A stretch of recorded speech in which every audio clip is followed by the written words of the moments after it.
Yo, what you up to today? Came across this video, and I thought it was interesting. Sunday, May the 4th be with you. This spirit is strong in this one. Anyway, I came across this interesting video. I thought it was interesting, at least to me. So, let's see and play it for you. Let's see what we're talking about. For a moment about what was possibly the first viral moment in American history. Now, this was centuries before the existence of X or Instagram or TikTok, centuries before the internet or the computer. Back when the word viral referred to a contagious disease like smallpox, there was something that wasn't a disease that went viral in America. I'm talking about Thomas Paine's pamphlet called Common Sense. It was 47 pages long, so more of a short book than a pamphlet as we think of them today. In the 18th century, it was the equivalent of a paperback book. It sold an estimated 120,000 copies in its first 3 months. 120,000 copies. And by the end of the Revolutionary War, an estimated 500,000 copies were in circulation throughout the colonies. Common sense spread by word of mouth and by influence. Thomas Paine was, in fact, one of the first influencers in American history. But common sense did not sell a product to the American people. Rather, it was peddling an idea. The idea that maybe, just maybe, being ruled by the British king was not in America's best interest.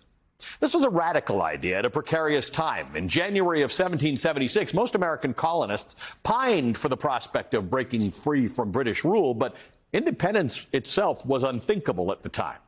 So Thomas Paine, a recent English immigrant who found a job as a journalist in Philadelphia, took it upon himself to write this long pamphlet in which he made a passionate argument against the injustice of being ruled by a king.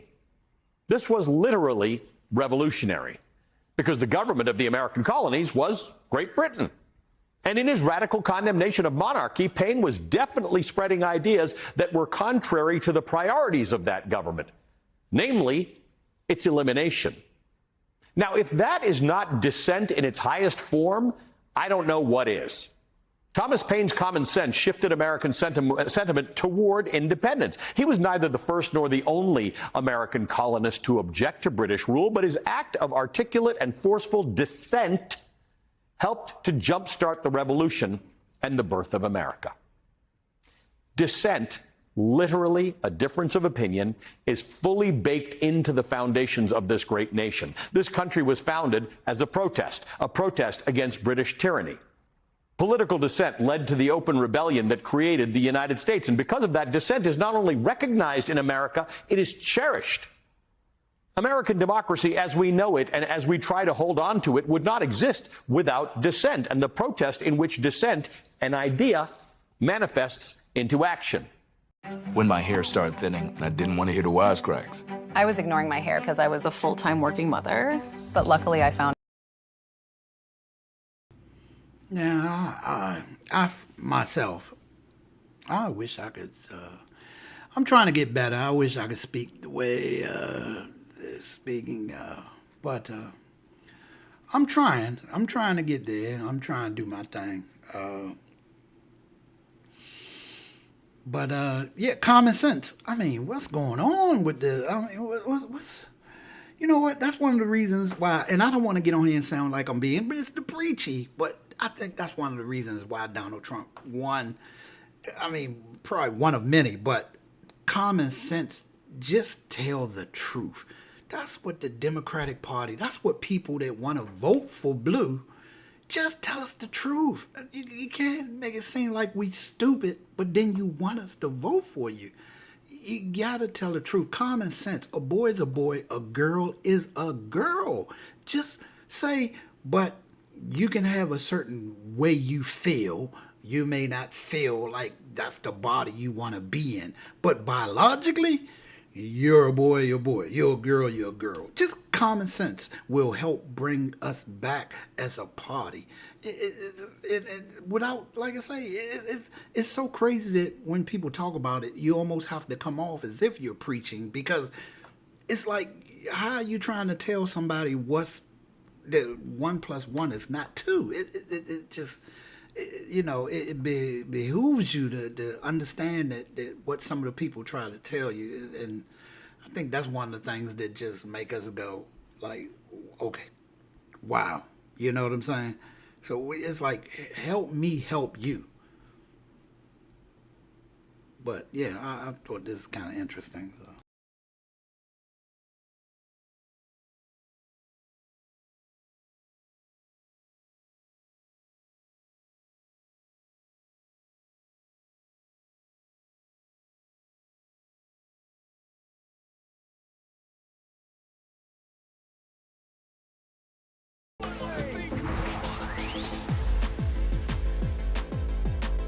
Protest against government-sanctioned policies that allowed for holding humans in bondage. Segregation and Jim Crow laws were dismantled because of many, many protests against government-sponsored institutionalized racism. In fact, so many of the values and the freedoms that make America great all came to be because someone somewhere said of some policy or way of doing things, this is not right. This is broken. This is not fair. This is not working. And whether the government likes it or not, I do not agree. And that is what makes America great. The fact that each and every one of us has the power and the right and the responsibility to speak up against the imperfections of this nation. But what is superpower to a citizen is kryptonite to the oppressor. And so the effective oppressor will always try to find a way to stifle criticism and dissent. And part of that is done through the stifling of speech and the discouraging of dissent. In the authoritarian playbook, speech is not free if it goes against the regime. In America today, dissent is being openly punished. International students with visas and green cards lawfully living and studying in this country are being arrested, jailed, and threatened with deportation because of political positions that they have taken or, according to the Secretary of State, that they may one day take that are at odds with the views of the Trump administration.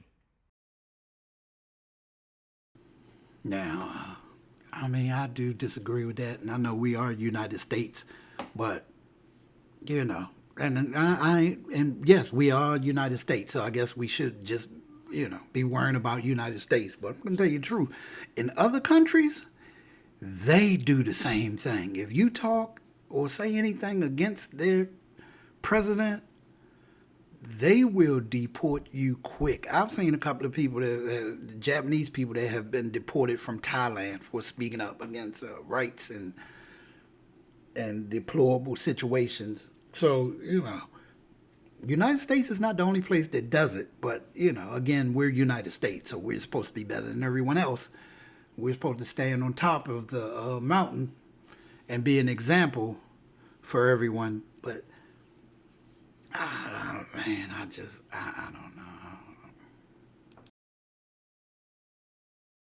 Some of the most respected universities in this country are being punished and stripped of critical funding because they are not ideologically aligned with the president, or they don't force their students and faculty to be. Private law firms are being targeted with executive orders for taking up cases that the administration opposes or representing clients who are out of favor with the government. Books that the government doesn't like are being challenged, removed, and banned in record numbers. Museums are losing funding. History the government doesn't want you to learn is literally being erased. The Trump administration has excuses for why this is all happening, but none of them include an admission or an acknowledgement that American rights are actually being suppressed and that free thought is being punished if those thoughts are at odds with those of the administration. This is not normal, at least not in a democracy. Dissent is so steeped in the foundations of this country that we use our founding document, the U.S. Constitution, to legitimize the protests that have defined American democracy. The 13th Amendment is a short form for the abolition of slavery. The 19th Amendment reads, quote, "The right of citizens of the United States to vote shall not be denied or abridged by the United States or by any state on account of sex." The 26th Amendment lowered the voting age to 18. This was a direct result of dissent and protest during the Vietnam War, when young Americans felt disenfranchised and demanded a voice in their government. As Thomas Paine wrote, government, even in its best state, is but a necessary evil. In its worst state, an intolerable one. Our government right now is in its worst state. You may not feel the need for dissent, but you're going to want to preserve and protect it because it's just common sense. In a world where dissent is being punished and executive power is being abused, democracy depends on checks and balances. And it's becoming incredibly evident that the judiciary may be our last defense. But it seems the administration is well aware of this, and it's making it harder and harder for the judiciary to do its job and to defend democracy. So for more on that, I'm joined by someone central to this discussion, a man who used his position and his authority to stand up for democracy. Now, the only issue I have with this, what he's talking about with this, you're bringing up all these amendments, but then you also got to remember that the Democratic Party keeps trying to change the Second Amendment, the gun laws. People love their guns. And the Democratic Party keeps trying to take the guns away from law-abiding citizens. So you can't bring up one part of the amendments in the Constitution and then attack a different part of it. You have to keep it all equal. It doesn't work that way. That's why people call them, what do they call it? I forgot what they call it. It's like the pot calling the kettle black. It's like, you know what I'm saying? If you want one part of the, I'm going to say us, I'm not a Republican, but if you want us, the people, to understand that the amendments and the constitutional amendments are supposed to be followed, then they all need to be followed. The Democratic people need to leave the Second Amendment alone. Just leave it alone. People want their guns. Focus on other things. That's the way to get people in the seats. And people need to get in the seats. That's why the red is controlling everything. Blue needs to get some seats back. You need to join together. You need to learn to become a party again and work with each other. It's too many cooks in the kitchen. Too many cooks in the kitchen. Judge J. Michael Luttig is a former federal judge on the United States Court of Appeals for the Fourth Circuit. Judge Luttig, it's always an honor to have you on the show. Thank you for being with us again. Thank you, Ali. It's always a pleasure to be with you. I want to start with something President Trump told my colleague Kristen Welker this morning on Meet the Press. Let's listen together.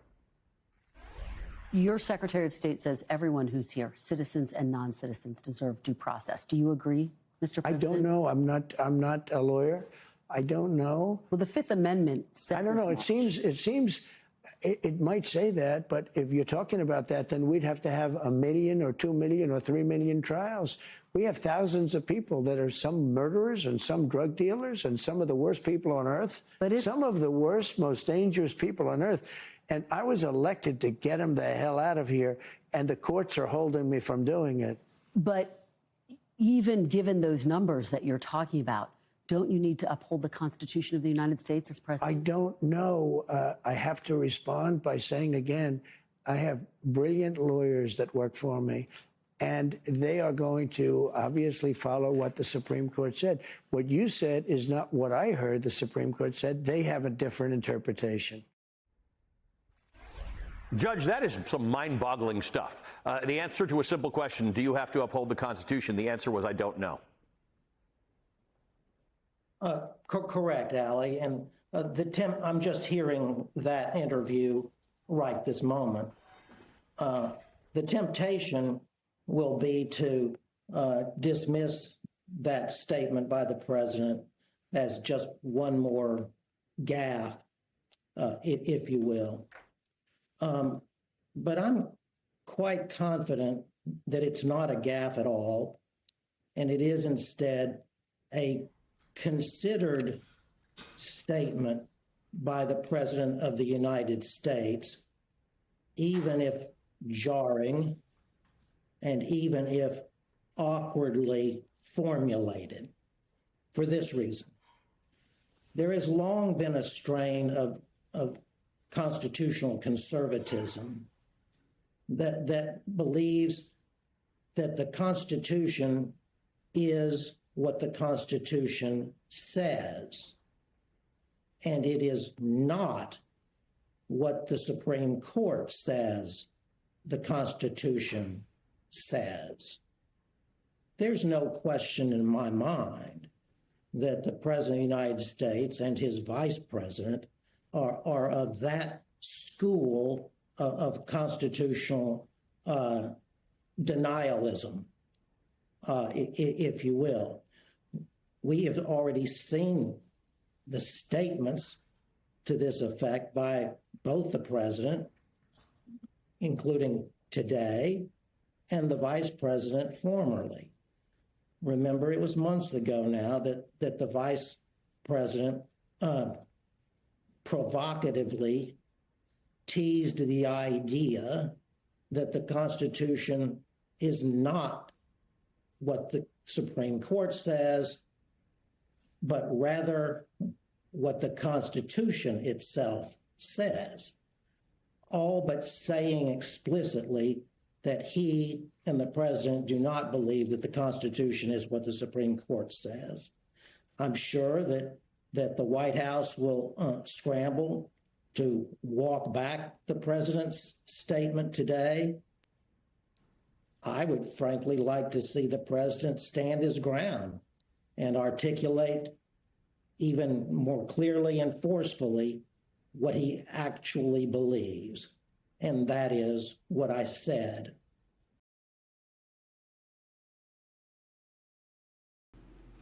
I saw that interview on Meet the Press, and I mean, it was amazing.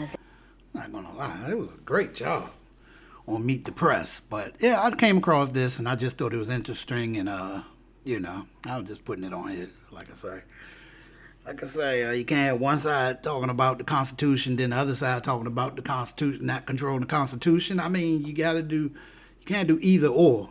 You know what I'm saying? I mean, if you want the president to fight the Constitution, then Democrat people stop fighting against the Second Amendment.